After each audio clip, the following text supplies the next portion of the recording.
Hello everyone, welcome to Sankalp Study Success. Hope you're doing well. And ఈ రోజు సెషన్లో వచ్చేసి ఏప్రిల్ 2021 కరెంట్ అఫైర్స్లో ఇంకొన్ని టాపిక్స్ డిస్కస్ చేస్తానండి. And if you have any doubts and any particular subject కావాలంటే you can mail to me divyamam2020@gmail.com and also you can message me in Telegram channel. Clear? And today సెషన్లో వచ్చేసి first topic Central Bureau of Investigation. So here Supreme Court told the government that interim appointments to the post of CBI director cannot go on. So interim appointments చేస్తున్నారు మీరు, so అవి చేయకండి సిబిఐకి అని చెప్పేసి supreme court ఆదేశాలు ఇచ్చిందనమాట గవర్నమెంట్కి. అర్థమైందా అండి? ఏంటి ఇక్కడ మనకి సెంట్రల్ బ్యూరో ఆఫ్ ఇన్వెస్టిగేషన్ అనేది మన భారతదేశం యొక్క నేషనల్ ఆర్గనైజేషన్. సో సుప్రీంకోర్టు ఏమని ఆదేశాలు ఇచ్చింది? ఇంటర్మ్ అపాయింట్మెంట్స్ చేయకండి. మన ప్రజెంట్ సిబిఐ ఇంటర్మ్ డైరెక్టర్గా ఎవరున్నారు? Praveen Sinha, right? Interim appointment like ఇప్పుడు మొన్న 2nd ఫిబ్రవరి 2021 నుంచి ప్రజెంట్ ఈ రోజు వరకు కూడా ఇంటర్మ్ డైరెక్టర్గా ఎవరిని అపాయింట్ చేసింది గవర్నమెంట్? ప్రవీణ్ సిన్హాని. అతనికి ముందు రిషి కుమార్ సంథింగ్ పర్సన్ అనుకుంటాను, 2019 నుంచి 2020 వరకు, రైట్? సో 2019 నుంచి 2021 వరకు, 2019 to 2021 వరకు 2 years టర్మ్ ఉంటుంది సిబిఐ డైరెక్టర్ది. రిషి కుమార్ గారు ఉన్నారనమాట, రైట్? సో హియర్ మన కాన్సెప్ట్ ఏంటి? Central bureau of investigation. So ఇది మనకి investigation police agency in India.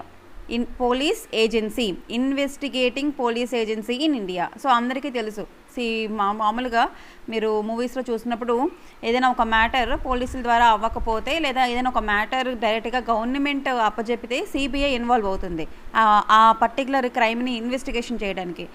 So ఇక్కడ దాని యొక్క functions under the superintendence of ministry of personnel pension and public grievances, government of India కిందకు వస్తాయి అన్నమాట. సో దీని ఫంక్షన్స్ అన్నీ కూడా ఎవరి ఆధ్వర్యంలో జరుగుతాయి అంటే కనుక ministry of personnel and pension and public grievances and government of India. So this entire system is falls under prime minister office, right? PMO office కింద పరిధిలోకి వస్తుంది. నెక్స్ట్, హవెవర్ ఇక్కడ ఇన్వెస్టిగేషన్స్ ఏవైతే ఉన్నాయో offences under the prevention of corruption act, its superintendence vest with central vigilance commission. So యాక్చువల్గా corruption cases అన్నీ కూడా ఎవరు హ్యాండిల్ చేస్తారో మీకు ఇంతకుముందు చెప్పాను, సెంట్రల్ విజిలెన్స్ కమిషన్ వాళ్ళు హ్యాండిల్ చేస్తారని చెప్పాను, right?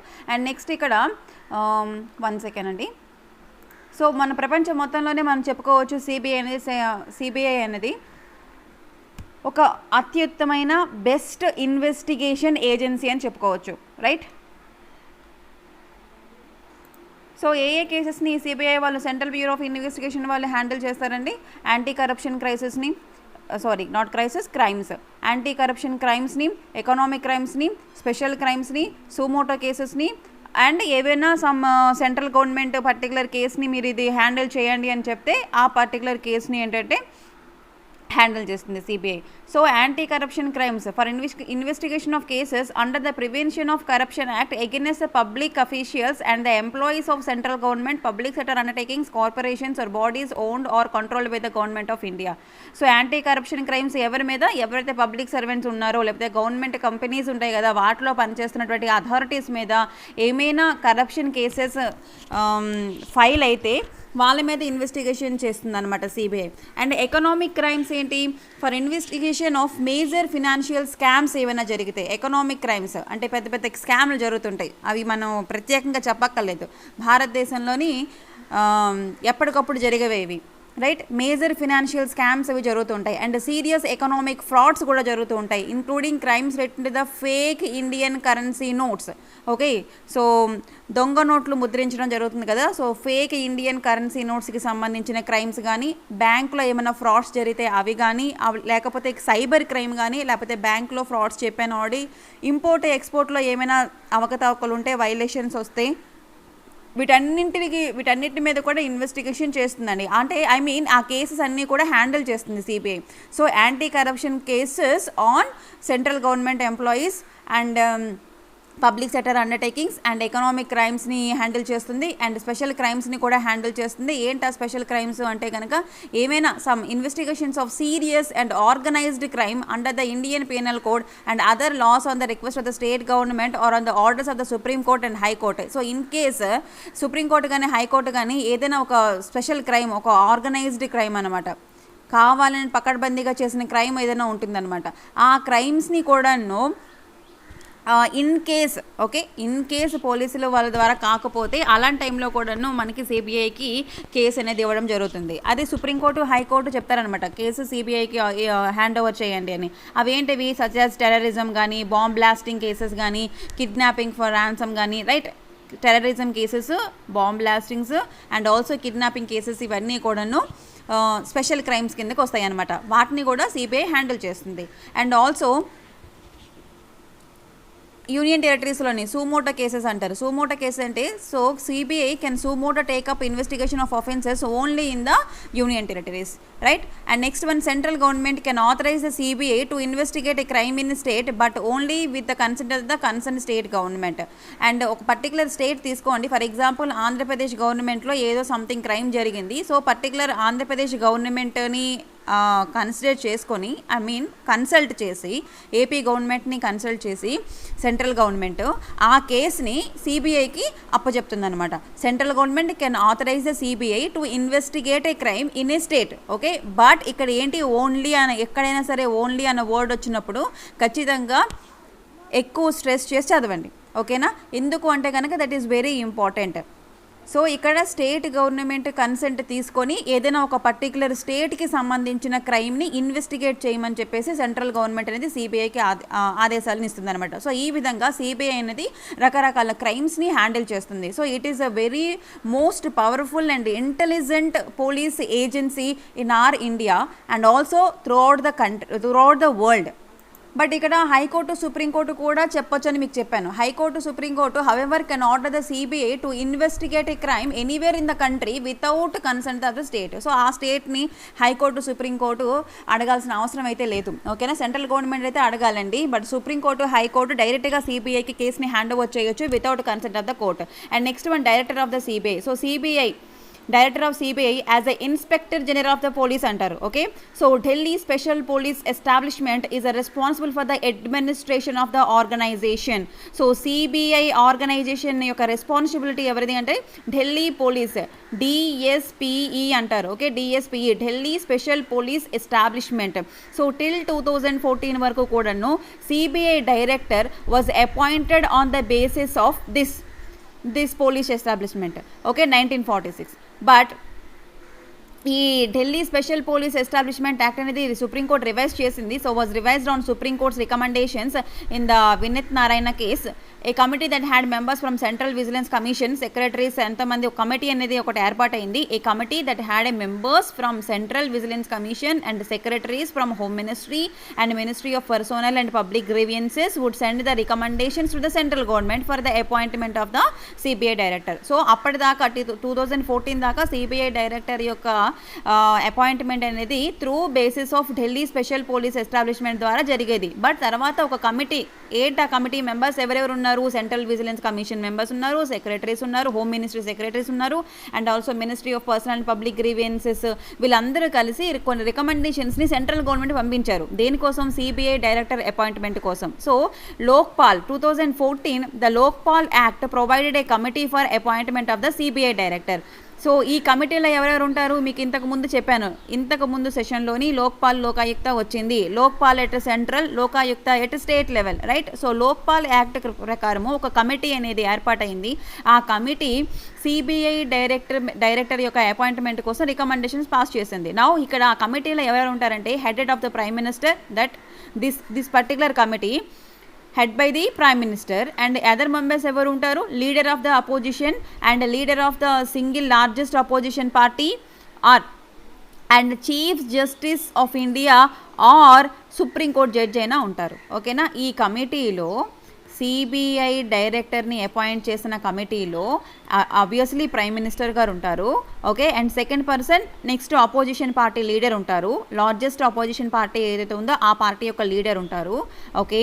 And next third person ఎవరు ఉంటారు, సుప్రీంకోర్టు జడ్జి కానీ లేదా చీఫ్ జస్టిస్ ఆఫ్ ఇండియా కానీ ఉంటారు, సిజేఐ కానీ ఉంటారు. ఓకేనా, ఈ కమిటీ నిర్ణయిస్తుంది అనమాట ఇక్కడ.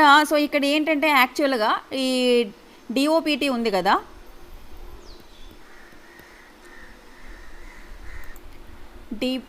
డిపార్ట్మెంట్ ఆఫ్ పర్సనల్ ట్రైనింగ్ అనమాట. సో యాక్చువల్గా home ministry sends A list of eligible candidates ఎవరైతే ఉన్నారో సిబిఐ డైరెక్టర్గా అంటే నియమించడానికి అర్హతలు ఉన్న కొంతమంది వ్యక్తుల పేర్లన్నింటిని కూడాను డిపార్ట్మెంట్ ఆఫ్ పర్సనల్ ట్రైనింగ్కి లిస్ట్ పంపిస్తుంది home ministry.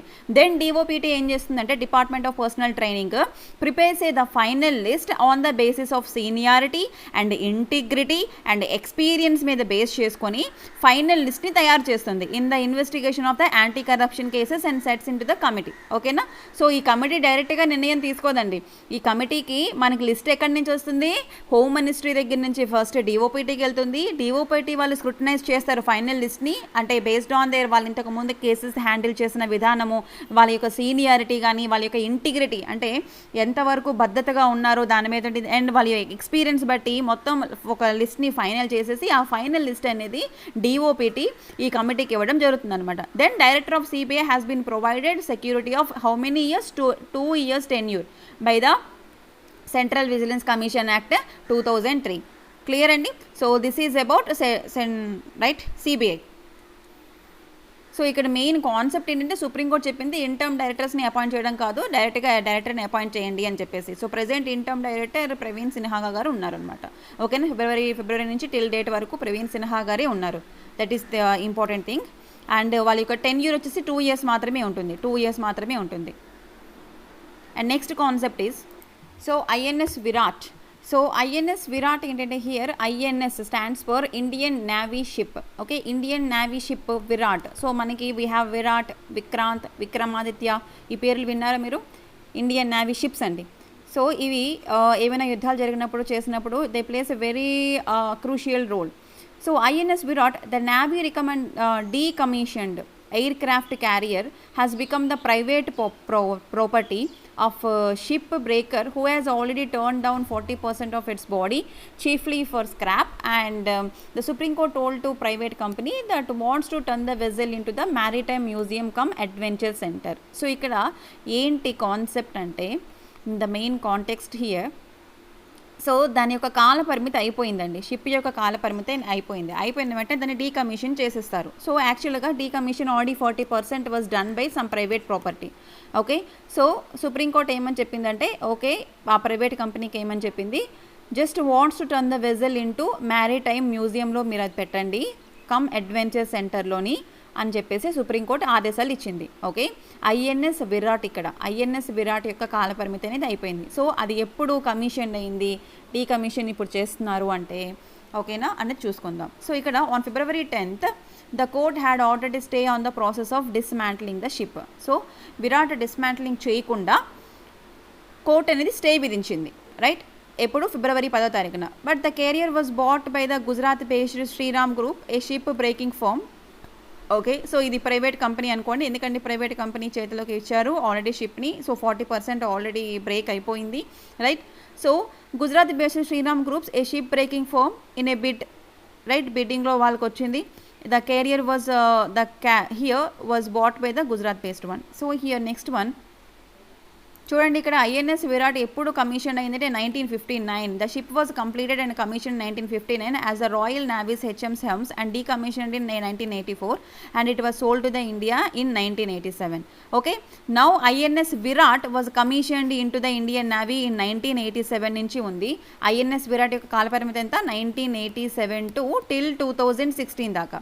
Okay, now it was decommissioned. Clear అండి? So here INS Virat was a Centurier class aircraft carrier of the Indian Navy and it is a flagship of the Indian Navy before INS Vikramaditya was commissioned in 2013. Right, INS Virat was the flagship of the Indian Navy before INS Vikramaditya రాకముందు మనకి INS Virat, మీకు ఇంతకు ముందు చెప్పాను INS Virat కానీ INS Vikramaditya, INS Vikrant, so ఇలా కొన్ని Indian navy ships ఉన్నాయన్నమాట. సో విక్రమాదిత్య రాకముందు which one plays a crucial role in the Indian navy అంటే ఐఎన్ఎస్ విరాట్ అని చెప్పుకోవచ్చు. సో ఎప్పుడు ఇది కమిషన్ అయింది 1987 అండ్ టిల్ 2016 దాకా. నౌ దాన్ని ఇప్పుడు డీకంపోజ్ చేస్తున్నారనమాట, డీకమిషన్ చేస్తున్నారు. దట్ మీన్స్ పార్ట్స్ అన్నిటినీ కూడా డీమ్యాంటలింగ్ చేస్తున్నారనమాట. రైట్, దట్స్ ఇట్ అండి. సో ఇక్కడ ఇంపార్టెంట్ థింగ్ ఏంటి అంటే ఐఎన్ఎస్ విరాట్ ఎప్పుడు కమిషన్ అయింది, ఎప్పుడు డీమ్యాంటలింగ్ చేస్తున్నారు అని చెప్పేసి ఇక్కడ ప్రైవేట్ కంపెనీ తీసుకున్నారు కదా. అండ్ నెక్స్ట్ థింగ్ ఇంపార్టెంట్ ఏంటంటే విక్రాంత్ అని చెప్పాను కదా మీకు, ఐఎన్ఎస్ విక్రాంత్. సో ఇది ఎప్పుడు కమిషన్ అయిందంటే 1961లో అయింది. డీకమిషన్ ఎప్పుడు అయిందంటే డీకమిషన్ 1997లో అయింది. బట్ 1961లో కదా, సో 1961 అయితే మీరు అబ్జర్వ్ చేయొచ్చు 1971లో we have a war with Pakistan, right. So east పాకిస్తాన్తో యుద్ధం జరిగినప్పుడు ఇండో పాకిస్తాన్ వార్ 1971లో INS Vikrant plays a major role in Indian navy అండి. సో అదేవిధంగా INS Vikrant is the first aircraft carrier of the Indian navy. So Indian navy షిప్స్లోని first aircraft carrier ఏంటి, INS Vikrant, and then INS Virat, and then we have INS Vikramaditya. So first we have INS Vikrant, okay, and second we have INS Virat, and next third we have INS Vikramaditya. Okay, so ఇందులో మీకు ఎవరికైనా పేర్లు ఉంటే you can easily remember, ఈజీగా గుర్తుపెట్టుకోవచ్చు. And next concept is ప్రధానమంత్రి Kusum scheme. ఏంటి ప్రధానమంత్రి Kusum scheme? Rajasthan renewal energy corporation limited RRECL, okay, RRECL, Rajasthan renewal energy corporation limited has commissioned the countries first farm based solar power project under the PM Kusum scheme. So here మనం ఏదైనా చెప్పినప్పుడు మీకు చెప్పాను, దీనికి full form ఉంటుందండి. So PM means ప్రధానమంత్రి, Kusum means Kisan Urja Suraksha ఎవం ఉత్తన్ మహా అభియాన్ యోజన.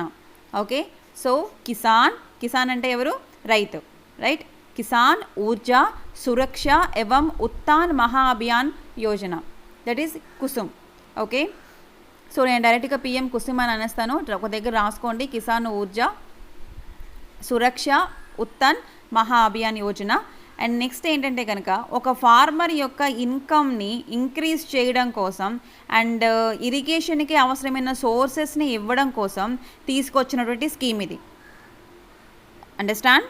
ఏంటంటే ఫార్మర్ యొక్క ఇన్కమ్ సోర్సెస్ని పెంచడం కోసము అలాగే ఇరిగేషన్కి కావాల్సిన సోర్సెస్ని ప్రొవైడ్ చేయడం కోసము తీసుకొచ్చిన స్కీమ్ ఏంటంటే PM Kusum scheme. So this scheme was launched by the ministry of new and renewal energy to support the installation of the grid solar pumps in rural areas and reduce the dependence on the grid in grid connected areas. So ఇక్కడ thing ఏంటంటే for example మీలో చాలామందికి భూములు ఉంటాయి, right, పంట భూములు. దీనిలో కొన్ని ఏంటంటే కనుక అందులో పంట బాగా విరివిగా పండుతుంది, కొన్ని ల్యాండ్స్లోని పంట అసలు పండదు, ఓకేనా, వాటిని బ్యారన్ ల్యాండ్స్ అంటారు. సో ఈ బ్యారన్ ల్యాండ్స్లోని సోలార్ గ్రిడ్ని కనుక పెట్టినట్లయితే, సోలార్ ప్యానల్స్ని పెట్టినట్లయితే అక్కడ పవర్ అనేది ప్రొడ్యూస్ చేయొచ్చు, రైట్. అండ్ ఆటోమేటిక్గా ఏంటంటే ఈ పొలం అనేది ఒక సమ్ ఎక్స్ పర్సన్ రైతు అనుకోండి, ఓకేనా, ఇతను రైతు అనుకోండి, ఫార్మర్, ఓకే. సో ఈ ఫార్మర్కి బ్యారన్ ల్యాండ్ ఉంది, so he can use this land. So గవర్నమెంట్కి లీజ్కి ఇవ్వచ్చు సోలార్ గ్రిడ్ పెట్టుకోవడానికి, అర్థమవుతుందండి. సో సోలార్ గ్రిడ్ పెట్టుకోవడానికి ల్యాండ్ అనేది ఇస్తే సో ఆటోమేటిక్గా ఇక్కడ ఫార్మర్కి ఇన్కమ్ అనేది జనరేట్ అవుతుంది. బ్యారన్ ల్యాండ్ నుంచి కూడాను, అంటే బీడు భూముల నుంచి కూడాను ఫార్మర్కి ఇన్కమ్ జనరేట్ చేయాలి అన్న ముఖ్య ఉద్దేశం అండి PM కుసుమ్ అన్నది, అర్థమైందండి. సో అలా ఇప్పుడు మనకి ఏంటంటే కనుక రాజస్థాన్ స్టేట్ ఏం చేసింది అంటే ఈ Rajasthan renewal energy corporation limited కంట్రీలోనే మన దేశంలోనే first farm based solar power ప్రాజెక్ట్ని స్టార్ట్ చేస్తుంది అండర్ ఈ స్కీమ్ కింద, రైట్. సో ఫస్ట్ ఎక్కడ వచ్చింది మనకి, Rajasthan farm based solar power project. So ఈ స్కీమ్ని ఎవరు లాంచ్ చేశారు, ministry of new and renewal energy. So new and renewal energy అనగానే మీకు solar system, solar power plants అని గుర్తుకు రావాలి, okay. And next the cabinet committee on economic affairs and in February 2019 approved the launch of a scheme with the objective of the providing the financial and water security. Okay, so cabinet committee కూడా approve ఇచ్చేసింది. Cabinet committee on economic affairs CCEA, cabinet committee on economic affairs also give the approval ఈ స్కీమ్ని launch చేయడానికి. So ఈ స్కీమ్ని ఎవరు launch చేశారు? Ministry of new and renewal energy. So ఇక్కడ గవర్నమెంట్ బడ్జెట్లో 2020-21లో expanded the scope of the scheme with 20 lakh farmers to provide the assistance the install the standalone solar pumps. So మనకి పొలం అంతగా నాలెడ్జ్ లేదు, కానీ నార్మల్గా ఒక వ్యవసాయం చేయాలంటే ఆ భూమికి మనకి వాటర్ కావాలి. ఓకే, సో వాటర్ ప్రొవైడ్ ఉండాలి, అండ్ ఫెర్టిలైజర్స్ కావాలి, అండ్ పెస్టిసైడ్స్ కావాలి, అండ్ విత్తనాలు కావాలి, ఇవన్నీ కావాలి కదండి. సో మెయిన్గా వాటర్ కావాలి. సో వాటర్ ఎలా అంటే చాలా వాటర్ ప్రోన్ ఏరియాస్ ఉన్నాయి, అంటే కనీసం నీరు తాగడానికి కూడా నీరు దొరకని ప్రదేశాలు ఉన్నాయన్నమాట. అలాంటి ప్రదేశాల్లోని వాటర్ ప్రొవైడ్ చేయాలి అంటే కనుక they used solar pumps. Another 15 lakh farmers to give in the helps to solarize their grid connected pump sets. So వాళ్ళ యొక్క ముఖ్య ఉద్దేశం ఏంటంటే ఇక్కడ రైతులకి సోలార్ పంప్ సెట్స్ని సోలార్వి ప్రొవైడ్ చేయాలి అని చెప్పేసి. సో దీనివల్ల ఏమవుతుందంటే ఫార్మర్ యొక్క ఇన్కమ్ కెపాసిటీ అనేది పెరుగుతుంది. Providing the financial assistance to the farmers. Here, they will enable the farmers to set up the solar power generation capacity on their barren land. So మీకు ఇంతకుముందు చెప్పాను కదా, బీడు భూముల్లోని వాళ్ళు ఈ సోలార్ పవర్ జనరేషన్ కెపాసిటీకి సంబంధించిన ప్యానల్స్ని వాళ్ళు ఇన్స్టాల్ చేసుకోవచ్చు to sell to the grid. Clear?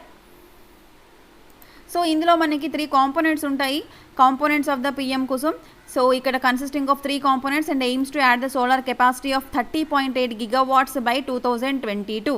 So solar ద్వారా మనకి 2022 వరకు 30.8 gigawattsని తీసుకురావడం అనేది ముఖ్య ఉద్దేశం.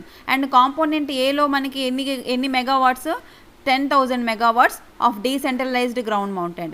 And component below installation of 2 million stand alone solar powered agriculture pumps. So ఇవన్నీ కాంపోనెంట్స్ అంత ఇంపార్టెంట్ కాదు. మెయిన్గా ఏంటంటే పిఎం కుసుమ్ స్కీమ్ దేని గురించి తీసుకొచ్చారు, ఏ మినిస్ట్రీ తీసుకొచ్చింది, ఎందుకోసం తీసుకొచ్చింది అనేది ఇంపార్టెంట్.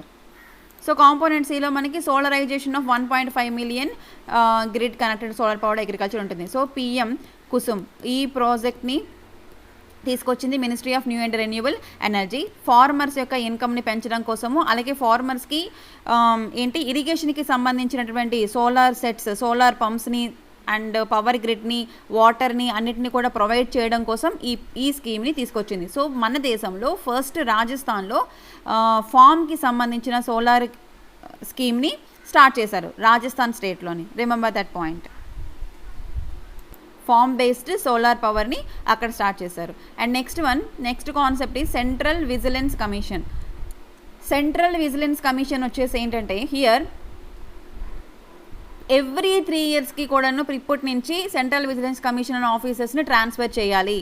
ఓకేనా, దట్ ఈ కాంటెక్స్ట్. సో ఇక్కడ మనకు వచ్చినటువంటి కాన్సెప్ట్ ఏంటి? Central vigilance commission officers will be transferred every 3 years from now onwards.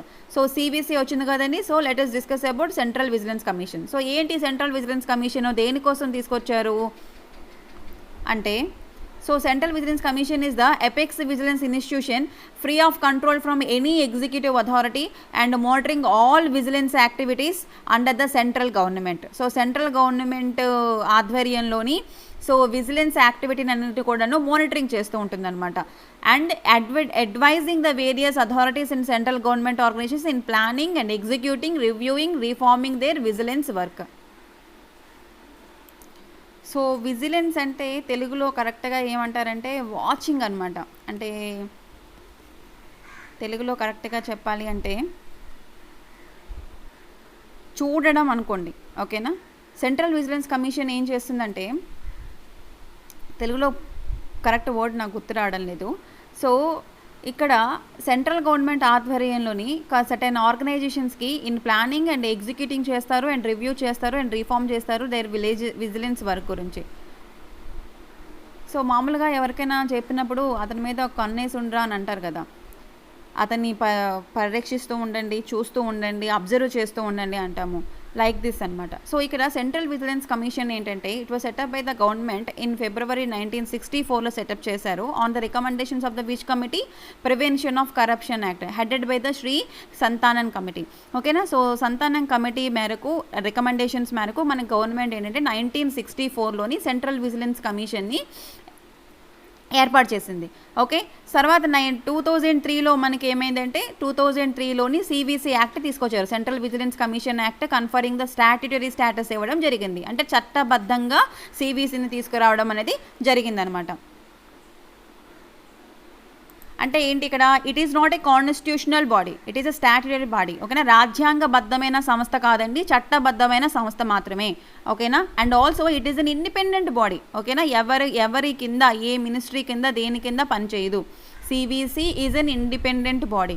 It is not comes under any department or any ministry. So they are only responsible to the parliament అండి. So ఇక్కడ last point ఏంటి మనకి, CVC not controlled by any ministry and any department. It is an independent body అండి. So only వాళ్ళు దేనికి responsible, పార్లమెంట్గా responsible. So వాళ్ళ యొక్క functions ఏంటి ఇక్కడ అంటే కనుక, CVC central vigilance commission receives a complaints on corruption. So corruption మీద ఏమైనా కంప్లైంట్స్ వస్తే, ఆర్ మిస్యూజ్ ఆఫ్ ఆఫీస్ మీద ఏమైనా కంప్లైంట్స్ వస్తే, or to recommend appropriate action తీసుకోమని వాళ్ళకి కంప్లైంట్స్ వస్తే, రిసీవ్ చేసుకుంటే దాన్ని పరిగణలోకి తీసుకొని ఇన్వెస్టిగేషన్ చేస్తారు. ఓకేనా, following institutions, bodies or persons can approach to CVC. Central vigilance కమిషన్కి ఎవరెవరు అప్రోచ్ అవ్వచ్చు అంటే కనుక, సెంట్రల్ గవర్నమెంట్ అప్రోచ్ కావచ్చు, Lokpal and whistle blowers. Okay, whistle blowers అంటే ఎవరు, the whistle blowers is the person who could be an employee of company. Okay, ఒక company యొక్క employer or a government agency. Okay, ఒక company యొక్క employee కావచ్చు, లేదా government agency యొక్క employee కావచ్చు, ఆర్ అవుట్ సైడర్ కావచ్చు, లైక్ మీడియా కానీ, హయ్యర్ గవర్నమెంట్ అఫీషియల్స్ కానీ, ఆర్ పోలీస్ కానీ, ఎవరైనా కావచ్చు. So disclosing the information to the public or some higher authority about any wrongdoing which could be in the form of fraud, corruption etcetera. So ఎవరైతే ఒక particular person wrong doing, ఏదైనా తప్పు జరిగినప్పుడు, లేదా fraud జరిగినప్పుడు, corruption జరిగినప్పుడు intimate చేస్తారో, like whistle blower అంటే బ్లోయింగ్ ఏ విజిల్ అండి, విజిల్ వేయడం తెలుసు కదా. సో ఇన్ఫర్మేషన్ పాస్ చేస్తారు, ఎవరైతే ఇన్ఫర్మేషన్ పాస్ చేస్తారో వాళ్ళని విజిల్ బ్లోయర్ అంటారు. హియర్ ఎ పర్సన్, ఆ పర్సన్ అనేది కంపెనీ యొక్క ఎంప్లాయీ కావచ్చు, ఆర్ గవర్నమెంట్ ఏజెన్సీ కావచ్చు, ఆర్ అవుట్ సైడర్ కావచ్చు. ఓకేనా, disclosing the information to the public. Disclosing the information అంటే ఏంటి, ఇన్ఫర్మేషన్ రివీల్ చేయడం, డిస్క్లోజ్ చేయడం to the public or some higher అథారిటీస్కైనా సరే చెప్పడం. దేని గురించి, ఏదైనా తప్పు జరిగినప్పుడు, wrongdoing or any fraud or any corruption. So ఇది ఇన్వెస్టిగేషన్ ఏజెన్సీ కాదు. Remember this point, it is not a, so by mistake I think central vigilance commission investigate చేస్తుంది అని ఇంతకుముందు మీకు అనేసాను. So it is not an investigation agency. Okay, it is not an investigation agency. The CVC either gets the investigation done through the CBI ద్వారా అయినా చేస్తుంది, లేదా through chief vigilance officers ద్వారా అయినా చేస్తుందండి. సో ఇక్కడ సివిసి అనేది తన ఓన్గా ఇన్వెస్టిగేషన్ చేయదు, తనకు వచ్చినటువంటి కంప్లైంట్స్ని ఐదర్ సిబిఐ త్రూగా అయినా ఇన్వెస్టిగేషన్ చేస్తుంది, లేదా chief vigilance officer, CVO, chief vigilance officers in government ఆఫీసెస్లో ఉంటారు. సో వీళ్ళ ద్వారా అయినా సరే ఇన్వెస్టిగేషన్ చేస్తుంది. అండ్ యాన్యువల్ రిపోర్ట్స్ అన్నీ కూడాను, డీటెయిల్స్ ఆఫ్ ద వర్క్ అన్నీ కూడా ఈ కమిషన్, సెంట్రల్ విజిలెన్స్ కమిషన్లో మొత్తం ఏంటంటే వర్క్ చేశారు, ఎన్ని కేసెస్ అన్నీ కూడా క్లియర్ చేశారు, అవన్నీ కూడాను పాయింట్ టు పాయింట్ అన్నీ కూడా గవర్నమెంట్కి ఇస్తుందన్నమాట. So its annual report gives the details of the work done by the commission and points to systematic failures which leads to the corruption in government departments. So కొన్ని పాయింట్స్ని కూడా వాళ్ళు చెప్తారు, అంటే ఎందుకు కరప్షన్ అనేది లీడింగ్ అవుతుంది, కరప్షన్ ఎందుకు జరుగుతుంది గవర్నమెంట్ డిపార్ట్మెంట్స్లో అని చెప్పి కొన్ని పాయింట్స్ని కూడా నోట్అవుట్ చేసి వాటిని సబ్మిట్ చేస్తారనమాట. Here any improvements and preventives measures are also suggested in the report. So వాళ్ళు ఇచ్చినటువంటి ఇయర్లీ రిపోర్ట్లోని, CBC report, central vigilance commission వాళ్ళు ఇచ్చినటువంటి రిపోర్ట్లోని ఏంటంటే ఉంటాయి మనకి, ఆ సంవత్సర కాలంలో వాళ్ళు చేసినటువంటి మొత్తం పని యాన్యువల్ రిపోర్ట్లో ఉంటుంది. అలాగే కరప్షన్ ఎందుకు జరుగుతుంది అని గవర్నమెంట్ డిపార్ట్మెంట్స్లోని పాయింట్స్, కొన్ని సిస్టమేటిక్ ఫెయిల్యూర్స్ ఎందుకు జరుగుతున్నాయి అని చెప్పేసి ఆ పాయింట్స్ అనేవి ఉంటాయి. అండ్ ఆల్సో ప్రివెంటివ్ మెజర్స్, దాన్ని ఎలా అరికట్టాలి అని చెప్పేసి మెజర్స్ కూడా వాళ్ళు సజెస్ట్ చేస్తారు వాళ్ళ రిపోర్ట్లోని. Okay, so that is the thing in CVC, Central Vigilance Commission. Central Vigilance Commission is not a investigation agency. CBI ద్వారా వాళ్ళు ఇన్వెస్టిగేషన్ చేస్తారు, లేదా చీఫ్ ఇన్వెస్టిగేషన్ ఆఫీసర్ ద్వారా చేస్తారు. ఇది ఎలాంటి మినిస్ట్రీ ఆర్ డిపార్ట్మెంట్ కంట్రోల్లోకి రాదు, independent body, but responsible to the answerable to the government, parliament. Okay, పార్లమెంట్కి ఆన్సరబుల్ చెప్పుకోవాలి. And it is a statutory body అండి, not a constitutional body. Constitutional body అయితే దానికి ఒక ఆర్టికల్ అనేది ఉంటుంది. మనకి ఎప్పుడైనా సరే కాన్స్టిట్యూషనాలిటీ ఉంది అంటే మనకి ఆర్టికల్ ఉంటుంది. ఆ సివిసికి ఆర్టికల్స్ ఏమీ లేవు, ఓకేనా. సివిసి యాక్ట్ జస్ట్ చట్టబద్ధమైనది అనమాట. సో ఇక్కడ కాంటెక్స్ట్ ఏంటి, మనకి సెంట్రల్ విజిలెన్స్ కమిషన్ ఆఫీసర్స్ని ఎవ్రీ 3 yearsకి ట్రాన్స్ఫర్ చేస్తూ ఉండాలి అనే థింగ్ అనమాట ఇక్కడ. And also tenure may be extended to the 3 more years ఎబిలెట్ డిఫరెంట్ ప్లేసెస్ ఆఫ్ పోస్టింగ్, ఓకేనా. Based on the different place of posting బట్టి టెన్యూర్స్ని 3 more yearsని ఎక్స్టెండ్ చేయొచ్చు. బట్ నార్మల్గా అయితే 3 yearsకి ఒకసారి ట్రాన్స్ఫర్ చేస్తూ ఉండాలి. ఎస్ అండి, విజిలెన్స్ అంటే నిఘా వేస్తారంటారు కదా, అది. నెక్స్ట్ కాన్సెప్ట్ వచ్చేసి ఏంటంటే that is CVC. And next world economic outlook అండి, world economic outlook. So what is this annual world economic outlook? Washington based global financial institution ఇది world economic outlook. It is based on Washington based global financial institution said that Indian economy is expected to grow by 6.9% in 2022. Wow, great అండి. So మన Indian economy is expected to grow అంట, ఎంత? 6.9% by 2022. So ఎవరి report మేరకు? World economic outlook. It is a Washington based global financial institution, okay. So also International Monetary Fund IMF projected an impressive 12.4% growth rate for India in 2021 అని చెప్పింది, stronger than that of China. Great. The only major economy to have a positive growth rate at least during the COVID-19 pandemic. Wow. So pandemic టైంలోని positive growth rate అనేది కూడా only major economy to have a positive growth rate last year during the COVID-19 pandemic as per IMF. అర్థమైందా అండి మీకు ఇక్కడ concept? International monetary fund projected and impressive 12.5% growth rate ఉంది for India 2021లోని, okay. Stronger than that of China కంటే స్ట్రాంగ్గా ఉన్నామంట మనం, అదేంటో మరి. Okay. So here in 2020 India's economy contracted by record 8%. 2020లో ఎంత రికార్డ్ చేసింది? 8%. India's economy is contracted by 8%. So now come to the point, World Economic Outlook, the organization here, the survey by the IMF that is usually ఎప్పుడు publish చేస్తారు? Twice a year in the month of April and October, okay. Every year కూడాను world economic outlook అనేది survey అనేది IMF ద్వారా చేసేసి every ఇయర్లోని ఏప్రిల్లో ఒకసారి, అక్టోబర్లో ఒకసారి, ట్వైస్ ఇక్కడ పబ్లిష్ చేస్తారనమాట.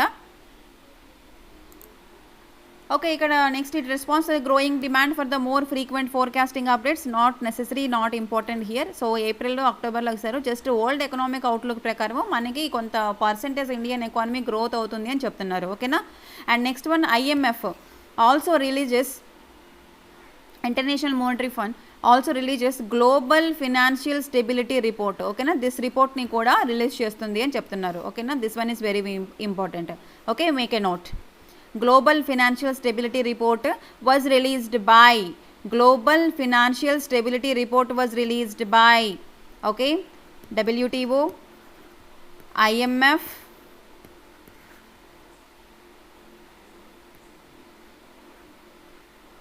World Economic Forum, none of the above, okay. So answer is IMF. And next topic is very very important here, Chief Justice of India, CJI, అత్యున్నతమైన న్యాయస్థానం యొక్క justice, chief justice of India. Now this is a current event, okay, and current affair also. So కొంచెం క్షుణ్ణంగా చదవండి ఈ టాపిక్ని, because president Ramnath Kovind has appointed the justice NV Ramana as the 48th Chief Justice of India with effective from April 24, 2021, accepting the recommendations made by the outgoing CJI, that is Justice Bobde. Okay. So ఇప్పుడు April 24th NV Ramana గారిని appoint చేశారు already president Ramnath Kovind గారు, okay. Who is our president now? Ramnath Kovind have appointed the person who NV Ramana from which state? Okay, కామెంట్స్లో చెప్పండి. NV Ramana from which state as the 48th chief justice అండి. So మన question ఏదైనా నేను UPSC లెవెల్లో చెప్పట్లేదు, but some other exams ఉన్నాయి కదా, స్టాటిక్ పార్ట్ లేకపోతే లైక్ ఈ బ్యాంక్ ఎగ్జామ్స్ వాటిలోనే అడిగే అవకాశం ఉంటుంది. ఇప్పుడు NV Ramana గారిని అపాయింట్ చేశారు చీఫ్ జస్టిస్ ఆఫ్ ఇండియాగా. ఎన్నో పర్సన్, ఓకేనా? 48 అండి. Okay, so now NV Ramana 48%. Next, Chief Justice of India and the judges of the Supreme Court are appointed by through the President under the clause 2 of the Article 124 of the Constitution. That one is very important. So Article 124 ప్రకారము supreme court జడ్జెస్ని supreme court chief justice of ఇండియాని ఎవరు appoint చేస్తారు? President appoint చేస్తారు. Okay, so as far as CJI is concerned the outgoing CJI recommendations in his successor. So outgoing ఎవరైతే పదవి విరమణ చేస్తున్నటువంటి CJI ఉన్నారో వాళ్ళ యొక్క రికమెండేషన్స్ని తీసుకుంటారనమాట. వాళ్ళ యొక్క రికమెండేషన్స్ని పరిగణలోకి తీసుకొని అపాయింట్ చేయడం జరుగుతుంది. సో NV రమణ గారు రాకముందు మనకి CJI ఎవరు? CJI SA Bobde, right? That is justice Bobde.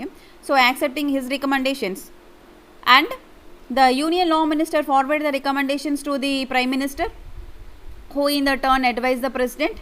అర్థమైంది కదా అండి? సో రికమెండేషన్ ప్రెసిడెంట్ CJI దగ్గర నుంచి తీసుకొని నెక్స్ట్ ఎవరినైతే అపాయింట్ చేయాలనుకుంటున్నారో అని ఆ రికమెండేషన్ని లా మినిస్టర్ ఎవరికి పంపిస్తారంటే ప్రైమ్ మినిస్టర్ పంపిస్తారు. Then prime minister turns advises the president.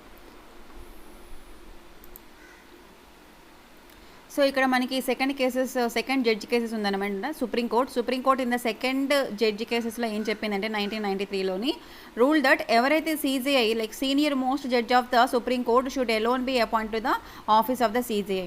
So నేను మీకు మళ్ళీ పాలిటీ చెప్పినప్పుడు CJI గురించి ఇంకా డీటెయిల్గా ఎక్స్ప్లెయిన్ చేస్తానండి. ఇక్కడ జస్ట్ మనకి ఏంటంటే ప్రెజెంట్ జస్టిస్ NV రమణ అని గుర్తుపెట్టుకోండి.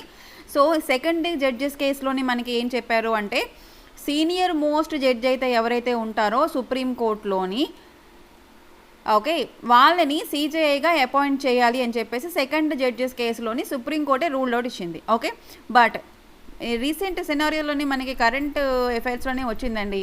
సీనియారిటీని తోసిపుచ్చి సీనియర్ పర్సన్కి చీఫ్ జస్టిస్ ఇవ్వకుండా ఇంకొక వ్యక్తిని CJIగా చేశారు. ఓకే, జస్ట్ నాకు ఆన్సర్ని కామెంట్ రూపంలో తెలపండి ఎవరు ఆ వ్యక్తి అనేది.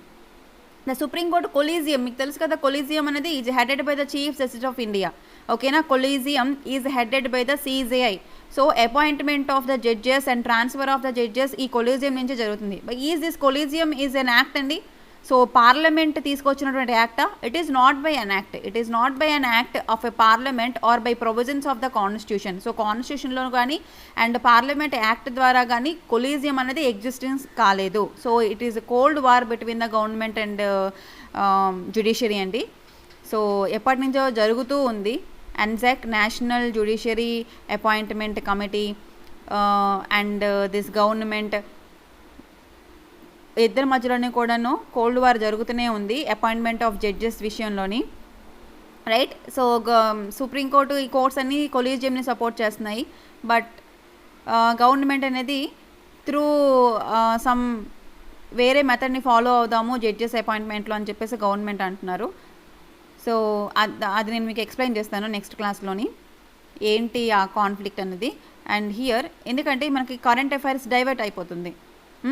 సో నెక్స్ట్ టాపిక్ వచ్చేసి ఏంటంటే SUPAS. So here the Chief Justice of India has launched the Supreme Court portal for assistance in the court efficiency. So court efficiency కోసం CJI okay of India launched this portal. Okay, ఇప్పుడు దాకా మనకి ఏంటంటే కనుక కోర్టుకి సంబంధించి లావాదేవీలకి ఏదైనా పోర్టల్ ఉందా? సుప్రీంకోర్టుకి సంబంధించిన portal. Yes, now we have the portal that is SUPAS. Supreme court, S means supreme court portal for assistance in court efficiency. Okay, now ఇక్కడ ఏంటి మనకి SUPAS means it is a tool that collect the relevant facts అన్నిటిని collect చేసుకుంటారు and లాస్ని collect చేసుకుంటారు and make them available to the judges. So ఈ పోర్టల్లో ఏంటి అంటే కనుక consisting of some laws, okay already existing loss ఏంటి ఉన్నాయి, రిలవెంట్ ఫ్యాక్ట్స్ అనేవి అవన్నీ కూడాను కలెక్ట్ చేసుకొని అవన్నీ కూడాను those are available to the judges. And it is an artificial intelligence. Present nowadays artificial intelligence plays a very important role. So it is an artificial intelligence portal which is designed to make a research easier for judges, thereby easing their workload. Okay na, so judges user friendly ga untundi. So artificial intelligence portal ani cheppochu.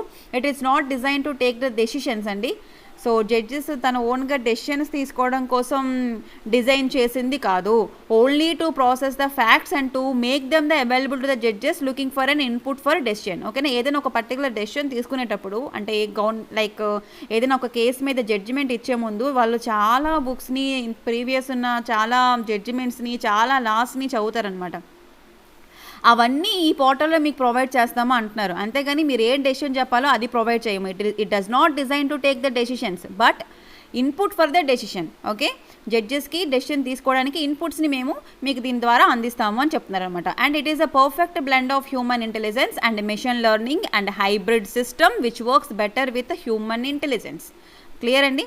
I think understand. SUPAS is our Supreme Court portal and this is used for assisting the judges who are all there in already who are existing in Supreme Court, right? So decisions తీసుకోవడంలో మనకి ఇదేం ఉపయోగపడదు, డెసిషన్స్కి ఇన్పుట్స్గా పనికొస్తుంది. And next concept వచ్చేసి NATO అండి, North Atlantic Treaty Organisation, NATO, North Atlantic Treaty Organisation. Name itself is there, North Atlantic అంటే నార్త్ అట్లాంటిక్ ఏరియాలో ఉండే కంట్రీస్ అన్నీ కూడాను కలిపి ఒక మెంబర్షిప్ అనమాట. సో ఇక్కడ ఉక్రెయిన్ ప్రెసిడెంట్ ఏం చెప్పారంటే, Vladimir Zelensky on Tuesday argued that with నాటోతోని, సో మా మెంబర్షిప్ గురించి స్పీడప్ చేయండి, just speed up countries membership in the alliance, అది ఒకటే మాకు end with the fighting with pro Russia separatist. So already some ఇది ఇంటర్నేషనల్ రిలేషన్స్కి సంబంధించిన మ్యాటర్ అండి. సో మనకి యాక్చువల్గా ఇక్కడ ఈపీఎఫ్ఓ పాయింట్ ఆఫ్ వ్యూలో కానీ అదర్ ఎగ్జామ్స్ పాయింట్ ఆఫ్ వ్యూలో కానీ నాట్ యూపీఎస్సీ అంత ఇంపార్టెంట్ కాదు. బట్ ఇక్కడ థింగ్ ఏంటంటే నాటో వచ్చింది, నార్త్ అట్లాంటిక్ ట్రీటీ ఆర్గనైజేషన్ అనేది వచ్చింది. సో దీని గురించి మనం చదువుకోవాలి, అర్థమైందా? ఈ ఆర్గనైజేషన్ గురించి చదువుకోవాలి. ఎప్పుడు ఎస్టాబ్లిష్మెంట్ అయింది, ఎంతమంది మెంబర్స్ ఉన్నారు, స్టార్టింగ్ ఎంతమంది మెంబర్స్ ఉన్నారు, ప్రెజెంట్ ఎంతమంది మెంబర్స్ ఉన్నారు, హెడ్ క్వార్టర్స్ ఎక్కడ ఉంది. సో ఇది మనకి ఆర్గనైజేషన్ కిందకు వస్తుంది. So it is an intergovernmental military alliances established by the Washington ట్రీటీలో దీన్ని ఎస్టాబ్లిష్మెంట్ చేశారు. వాషింగ్టన్ ట్రీటీలో దీన్ని ఎస్టాబ్లిష్ చేశారు, signed on 1949. Where is the headquarters now? Brussels, బెల్జియంలో ఉంది. Okay, and headquarters of allied command operations ఎక్కడ? బెల్జియంలో, మాన్స్లోని. క్లియర్ అండి? And what is the significance? It constitute the system of collective defence whereby independent member states agree to mutual defence in response to an attack by an external party. So హిస్టరీకి వెళ్ళిపోవాలి యాక్చువల్గా ఇదంతా దీని గురించి. But thing ఏంటంటే North Atlantic Treaty ఆర్గనైజేషన్లో ఏవైతే member countries ఉంటాయో అవన్నీ కూడా కలిసికట్టుగా కొంచెం డిఫెన్స్ సపోర్ట్ చేసుకుంటాయి అన్నమాట. అంటే ఏదైనా ఎక్స్టర్నల్ పార్టీ వీళ్ళ మీదకి యుద్ధానికి వస్తే, అగ్రెసివ్ పర్సన్ అయితే ఏదైనా సంథింగ్ జరిగితే దెన్ ఈ కంట్రీస్ అనేవి ఇన్వాల్వ్ అవుతాయి. That is the thing here. It constitutes a system of collective defense whereby its independent member states agree to mutual defense. Okay, వాళ్ళ మధ్యలో మ్యూచువల్ డిఫెన్స్ జనరేట్ చేస్తారు, any attack by any external party. Okay, now North Atlantic Treaty Organisation composition ఎలా ఉంటుంది, దాని యొక్క objective ఏంటి అనేది చూద్దాం. So since its founding the admission of new member states has increased to alliance from the ఒరిజినల్గా 12 countries 12 ఉండేవి, తర్వాత ప్రెజెంట్ 30 మెంబర్స్ అయ్యారు. ఓకేనా, స్టార్టింగ్లో 12 మెంబర్స్ అండి, now 30 members. The most recent member state to be added ఏంటి? నాటోలోని నార్త్ మెకడోనియా. ఓకేనా, లాస్ట్ కంట్రీ, రీసెంట్ కంట్రీ ఏదైతే మనకి నార్త్ అట్లాంటిక్ ట్రీటీ ఆర్గనైజేషన్లో యాడ్ అయింది అంటే కనుక 2020లో యాడ్ అయింది ఈ country as a 38th member country in NATO, that is the North Macedonia. Okay, so North Atlantic Treaty organisation membership అనేది అందరికీ ఓపెన్ అండి. It is open to any other European state in position off to further the principles of this treaty and to contribute the security of the North Atlantic area. Okay, so this one is open to any other European state and European state. And what is the objective of the NATO? Political and military. And what is the political objective? NATO promotes the democratic values and enables the members to consult and cooperate on defense and security related issues. So నాటోలో member కంట్రీస్కి ఏంటంటే కనుక defence పరంగా security related ఇష్యూస్లోని వాళ్ళు ఒకరికొకరు member countries consult చేసుకుంటారు and cooperation చేసుకుంటారు. For what? To solve the problems and the just build the trust among the members. And next military పరంగా ఏంటి? Is committed to the peaceful resolutions of disputes. ఓకేనా. So disputes అన్నీ కూడా పీస్ఫుల్గా resolve చేసుకుంటారు. And diplomatic effects అనేవి ఉంటాయి, ద్వంద్వ సంబంధాలు అనేవి ఉంటాయి. Okay. And next they are carried out under the collective defense clause of NATO founding treaty article 5 of the Washington. So this is not that much important here. Okay, so NATO ఇప్పుడు మనకి establish అయింది 1949లో అయింది అనుకుంటాను, right? Yes, 4th April 1949. And present headquarters ఎక్కడ ఉంది? బెల్జియంలో, బ్రజిల్స్లో ఉంది. నా ప్రెజెంట్ 30 మెంబర్స్ ఉన్నారు. ద రీసెంట్ కంట్రీ ఏంటి యాడ్ అయింది మనకి? North మెకడోనియా.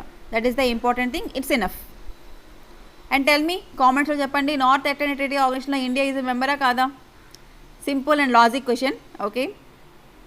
And disqualification of the MLAs. And next topic is disqualification of the MLAs.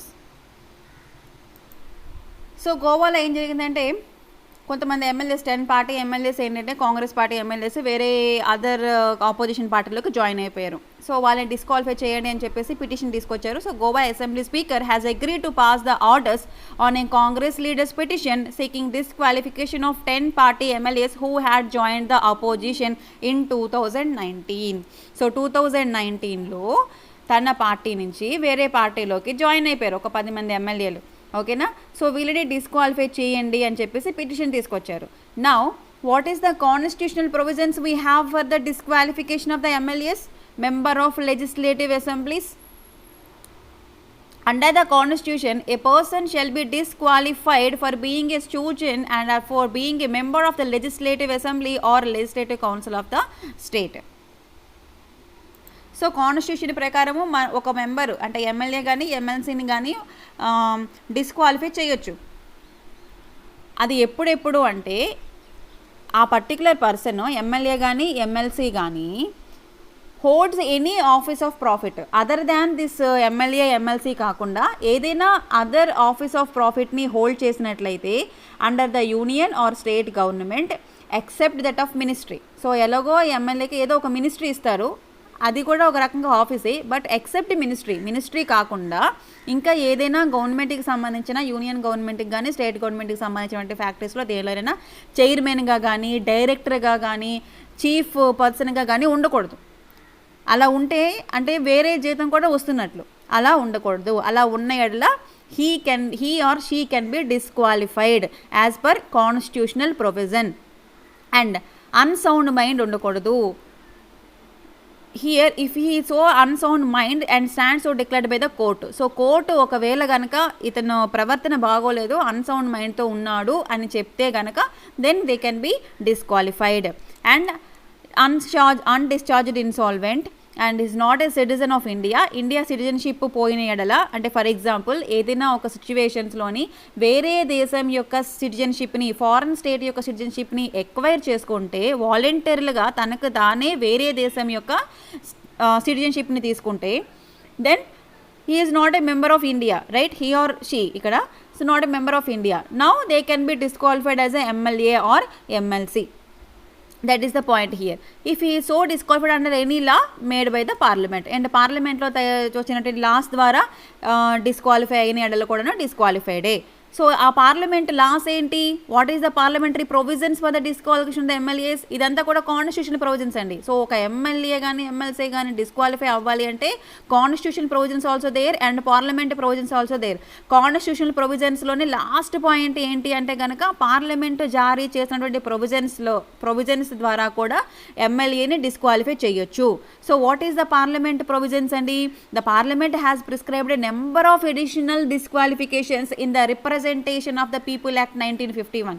ఓకేనా. రిప్రజెంటేషన్ ఆఫ్ పీపుల్ యాక్ట్ మనకి 1951లో వచ్చింది. సో దానిలోని మనకి పార్లమెంటు చాలా ఎక్కువ డిస్క్వాలిఫికేషన్స్, కాన్స్టిట్యూషన్ ప్రొవిజన్స్ అయితే చాలా తక్కువగా ఉన్నాయి. ఓకేనా. కాన్స్టిట్యూషన్ ప్రొవిజన్స్ ఎన్ని పాయింట్స్ ఉన్నాయి? మహా అయితే వేరే గవర్నమెంట్లోని హోల్డ్స్ అంటే ఆఫీస్ ఆఫ్ ప్రాఫిట్ ఉండకూడదు, అన్సౌండ్ మైండ్ ఉండకూడదు, ఇన్ కేస్ కోర్ట్ డిక్లేర్ చేయకూడదు. ఓకే. అండ్ ఫారెన్ స్టేట్ యొక్క సిటిజన్షిప్ని ఎక్వైర్ చేయకూడదు. సో 4 పాయింట్స్ ఉన్నాయి. 5th పాయింట్ వచ్చేసి పార్లమెంట్ ప్రొవిజన్స్. ఓకేనా. సో పార్లమెంట్ ప్రొవిజన్స్లో వీ హ్యావ్ మెనీ థింగ్స్. అది ఎందులో మనకి చెప్పారు పార్లమెంట్ అనేది రిప్రజెంటేషన్ ఆఫ్ పీపుల్ యాక్ట్ అండి. So this one is very very important. Representation of people యాక్ట్లో మనకి డిస్క్వాలిఫికేషన్ ఆఫ్ ఎమ్మెల్యేస్ గురించి ఉంది. that was followed by the Legislative Assembly and Council. He must not have been found guilty or certain election offences or corrupt practices in the elections. So elections జరుగుతున్నప్పుడు ఎలక్షన్లో mall practices కానీ corruptions కానీ తన పేరు మీద ఏవి జరగకూడదు. ఓకేనా. He not have been found guilty అంటే అతను చేశాడు అని ప్రూవ్ అవ్వకూడదు. అలా ఒకవేళ తను కరప్షన్ ప్రాక్టీసెస్ చేసినా, ఎలక్షన్స్ జరుగుతున్నప్పుడు ఎలక్షన్స్ అఫెన్సెస్ చేసినా, ఎలక్షన్ ప్రాక్టీసెస్ చేసినా, then that particular person can be disqualified. He must not have been convicted any offence resulting in the imprisonment for 2 or more years. Okay, so ఆ particular person 2 or more years తనకి 2 లేదా అంతకంటే ఎక్కువ సంవత్సరాలు తనకి ఎలాంటి శిక్ష కూడా పడి ఉండకూడదు. ఓకేనా. సో ఇది ఎంతవరకు ఫాలో అవుతున్నారనేది మీ విచక్షణకే వదిలేస్తున్నాను. బికాజ్ చాలామంది పొలిటీషియన్స్ అరెస్ట్ అవుతున్నారు అండ్ ఇప్పటికీ చాలామంది వెళ్ళి కోర్టుకి వెళ్ళి సైన్ చేసుకొని వస్తున్నారు. Okay, that is the secondary, don't discuss here. So here parliament ప్రొవిజన్స్లో మనకి నెక్స్ట్ పాయింట్ ఏంటంటే కనుక ఇంప్రిజన్మెంట్ అవ్వకూడదు 2 లేదా అంతకంటే ఎక్కువ సంవత్సరాలు. But the detention of the person under preventive detention law is not a disqualification. Okay, so preventive detention law is there. The detention of the person అనేది అయితే ఉందో, డిటెన్షన్ చేయడం అనేది డిస్క్వాలిఫికేషన్ కాదు. ఓకేనా అండి. పర్సన్ని డిటెన్షన్ చేయడం, ప్రివెంటివ్ డిటెన్షన్ చేయడం అనేది, తప్పించడం అనేది it is not a disqualification. He must not have fail to lodge an account of his election expenses with in the time. Okay, for example ఎంత ఎలక్షన్స్కి ఎక్స్పెన్సెస్ అయింది అని చెప్పేది కొంత టైం ఉంటుంది. ఆ టైం లిమిట్ లోపు వాళ్ళు అవన్నీ కూడా చెప్పాలన్నమాట. ఓకేనా. Lodge an account of his election expenses with in the time if he failed. ఓకేనా. He must not have failed అంటే తను ఫెయిల్ అవ్వకూడదు. ఖచ్చితంగా ఎలక్షన్స్కి ఎంత ఖర్చు అయిందో తను డిస్క్లోజ్ చేయాలి. డిస్క్లోజ్ చేయకపోతే విత్ ఇన్ టైం లోపు then disqualified. He must not have any interest in government contracts, works and services. ఓకేనా. అదర్ గవర్నమెంట్ కాంట్రాక్ట్స్ అన్ని వాటిలోని అతనికి భాగస్వామ్యం ఉండకూడదు. ఓకేనా అండి. And he must not be a director or managing agent or not hold an office of profit in a cooperation with government. So ఇది మీకు ఇంతకుముందు చెప్పాను. గవర్నమెంట్లో అట్లీస్ట్ ఫర్ ఎగ్జాంపుల్ 25% షేర్ కూడా ఉండకూడదు అనమాట. He must not be A director. గవర్నమెంట్కి for example ఒక ఆర్గనైజేషన్ తీసుకోండి. ఆ ఆర్గనైజేషన్లో 25% గవర్నమెంట్ షేర్ ఉంది. 25% గవర్నమెంట్ షేర్ ఉన్నటువంటి ఈ ఆర్గనైజేషన్లోని అతను డైరెక్టర్గా ఉండకూడదు, మేనేజింగ్ ఏజెంట్గా ఉండకూడదు. He should not hold the office of profit in any corporation. Okay, in which the government has at least 25% share. So he must not have been dismissed from the government services for corruption and disloyalty. So this point is there already. Corruption practices చేయకూడదు అంటే corruptions ద్వారా అతను dismiss అయ్యి ఉండకూడదు. He must not have been dismissed from the government services నుంచి. Corruption తీసుకున్నాడు అంటే లంచాలు తీసుకొని మాల్ ప్రాక్టీసెస్ చేసి గవర్నమెంట్ సర్వీసెస్ విధుల నుంచి తప్పించబడ్డాడు అనేసి అలాంటి ముద్ర ఆ పర్టికులర్ పర్సన్ మీద ఉండకూడదు. He must not have been convicted for promoting the enmity between the different groups or offence of bribery. ఓకేనా. He must not have been convicted for promoting the enmity. Enmity means శత్రుత్వాన్ని పెంచే విధంగా ఎక్కడైనా సరే ఏ 2 group మధ్యలోని అతను లేదా ఆవిడ ఓకేనా ప్రమోట్ చేయకూడదు. He must not have been punished for preaching or practising social crimes such as untouchability, dowry and sati. So ఇప్పుడు ఇది ఎవరు చేయడం లేదు. Okay, there is no untouchability, there is no dowry system and there is no sati system. Okay, so ఎవరైతే in case ఏదైనా ఎవరైనా MLA కానీ MLC కానీ ప్రాక్టీస్ చేసినట్లయితే అన్టచబిలిటీని కానీ లేదా డౌరీ సిస్టమ్ని కానీ and Sati practice, you know Sati practice right. So దాన్ని ఎవరైనా సపోర్ట్ చేసిన సోషల్ క్రైమ్స్, ఇవన్నీ కూడా సోషల్ క్రైమ్స్, సోషల్ లెవెల్స్ కిందకు వస్తాయి. సో వాళ్ళు కూడా దట్ పర్టికులర్ పర్సన్ని కూడాను డిస్క్వాలిఫికేషన్ చేస్తారు as per parliament provisions. So ఇక్కడ మీరు చదవాల్సింది ఆ పాయింట్స్ ఏంటంటే which of the following is the constitutional provisions for the disqualification of the MLAs, which are following are the political not parliament provisions for the disqualification of the MLAs అనేది important. ఎందుకంటే మనకి కింద ఒక 2-3 పాయింట్లు ఇచ్చి అందులో constitutional provisions ఏవి, parliament provisions ఏంటి అని అడుగుతారు.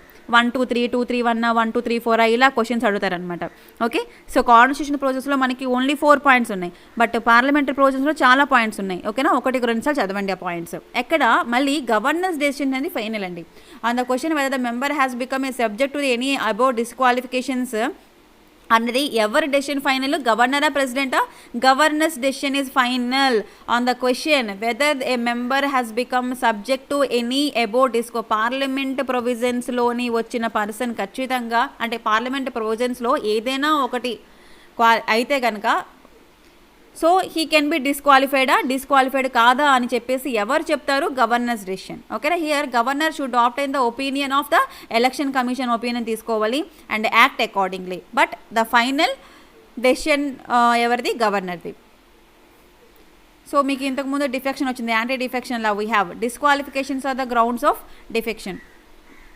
So the constitution says the constitution lays down that person shall be disqualified for being a member of either house of the state legislature if he so disqualified on the ground of defection under the provisions of the 10th schedule. So in 10th schedule we have anti defection law, ADL, anti defection law. So constitution లోనే ఉంది మనకి disqualifications on the grounds of defection అండి. ఓకేనా? So కాన్స్టిట్యూషన్లోనే మనకి 10th షెడ్యూల్లో ఉంది. So amendment ద్వారా మనకి 10th షెడ్యూల్ని యాడ్ చేయడం జరిగింది. సో ఏ అమెండ్మెంటు ఏ ఇయర్ చేశారో కొంచెం చదవండి ఒకసారి. అండ్ డిస్క్వాలిఫైడ్ 1 minute అండి. సో ఇక్కడ ఏంటంటే కనుక యాజ్ పర్ యాంటీ డిఫెక్షన్ లా ప్రకారము 10th షెడ్యూల్లోని అంటే ఇప్పుడు స్టేట్ లెజిస్లేచర్లోని అప్పర్ హౌస్ లోవర్ హౌస్లోని ఎమ్మెల్యేలు ఎమ్మెల్సీ ఓకే ఎమ్మెల్సీని డిస్క్వాలిఫై చేయొచ్చు. సో ఇక్కడ the question of disqualification under the 10th schedule is decide by whom? నార్మల్గా పీపీ అయితే పార్లమెంటరీ ప్రొవిజన్స్ ఎవరు డిస్క్వాలిఫై చేస్తారు? Whom? Governor. Okay, but anti defection law it was decided by chairman in case of legislative council. So మనకి legislative కౌన్సిల్కి chairman ఉంటారు, speaker ఉండరు. Legislative అసెంబ్లీకి speaker ఉంటారు. Okay, understand అండి, మీకు ఈ కాన్సెప్ట్స్ అన్ని తెలియాలి. ఫర్ ఎగ్జాంపుల్ లోక్సభకి స్పీకర్ ఉంటారు, రాజ్యసభకి చైర్మన్ ఉంటారు. అదేవిధంగా స్టేట్ లెజిస్లేచర్లోని లెజిస్లేటివ్ కౌన్సిల్కి ఎమ్మెల్సీస్కి చైర్మన్ ఉంటారు, లెజిస్లేటివ్ అసెంబ్లీకి స్పీకర్ ఉంటారు. So here that particular person MLA అయితే ఎవరు డెసిషన్ తీసుకుంటారు? స్పీకర్ డెసిషన్ తీసుకుంటారు, వెదర్ డిస్క్వాలిఫైడ్ ఆర్ నాట్. అదే ఎమ్మెల్సీ అయితే ఎవరు డెసిషన్ తీసుకుంటారు? Chairman will take the decision whether disqualified or not. So that is the point here. The question of the disqualification under the 10th schedule is decided by chairman in case of legislative council and speaker in case of legislative assembly. So in 1992 the Supreme Court ruled that the decision of the chairman or speaker in regard to the subject to the judicial review. So వీళ్ళు తీసుకున్న నిర్ణయం ఏదైతే ఉందో that comes under judicial review. అంటే judicial review అంటే ఏంటి? కోర్టులోని అడగొచ్చు అనమాట, జ్యుడిషియల్ రివ్యూ తీసుకోవచ్చు. అంటే ఆ డెసిషన్ కరెక్టా కాదా అని చెప్పేసి మనము కేసుని ఫైల్ చేయొచ్చు, right? So this is about disqualification of the MLAs okay and MLCs. So very very important అండి constitutional provisions and parliamentary provisions. ఒకసారి మళ్ళీ రిపీట్ చేయమంటారా? పార్లమెంటరీ ప్రొవిజన్స్ చాలా ఉన్నాయండి. Okay, imprisonment of 2 or more years ఉండకూడదు, ప్రిమెడిటేషన్ ఉండకూడదు, ఎలాంటి అతని మీద కంప్లైంట్స్ లాడ్జ్ అయి ఉండకూడదు, అలాగే ఎలక్షన్కి ఎంత ఖర్చు అయిందో అదంతా ఇన్ టైంలో చెప్పేయాలి, అలాగే గవర్నమెంట్ కాంట్రాక్ట్స్ వర్కర్స్ ఉండకూడదు, లేకపోతే గవర్నమెంట్ 25% షేర్ ఉన్న కంపెనీకి డైరెక్టర్గా కానీ లేకపోతే చైర్మన్గా కానీ ఉండకూడదు. ఓకే, అండ్ అలా ఆ పర్టికులర్ పర్సన్ అన్టచబిలిటీ, డౌరీ, సతీ ప్రాక్టీస్ చేయకూడదు, అలాగే కరప్షన్ ప్రాక్టీసెస్ చేయకూడదు. ఎలక్షన్స్ టైంలోని కరప్షన్ అంటే దట్ మీన్స్ ఎలక్షన్ టైంలో కాకుండా బయట నార్మల్ టైంలో కరప్షన్ చేయొచ్చా మేడం అని అడగండి. కరప్షన్ ప్రాక్టీస్ చేయకూడదు, కరప్షన్లోని గిల్టీగా అతను ప్రూవ్ అవ్వకూడదు. ఓకేనా? So these are all the parliament provisions. So that's it అండి. Thank you so much for watching. Do subscribe our channel Sankalp study success. Thank you so much. Stay safe and stay at home only and prepare వెళ్ళండి. ఈ టైంని మీరు utilise చేసుకోండి. ఎప్పుడు exam పెడతారు, ఎప్పుడు exam ఉంటుంది అని థింక్ చేయకండి. Just read and do practice.